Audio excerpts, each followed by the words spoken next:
Updated figures by Namwater indicate a positive response to recent precipitation, with Swakopport Dam, which saw its water levels rise by 0.796 million cubic meters, Bach Dam 0.321 million cubic meters, Hardap Dam 0.210 million cubic meters, Naute Dam 0.282 million cubic meters, and Oanob Dam, which rose at 0.259 million cubic meters.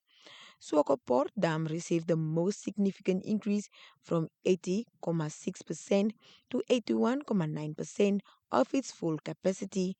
Bach Dam also showed a steady increase from 82.0% to 82.5% of its full capacity. Hardap Dam, the country's largest reservoir, rose by 0.321 million cubic meters, putting it at 57.3% of its full capacity. Naute Dam is at 82%, while Oanob Dam currently sits at 63.3%.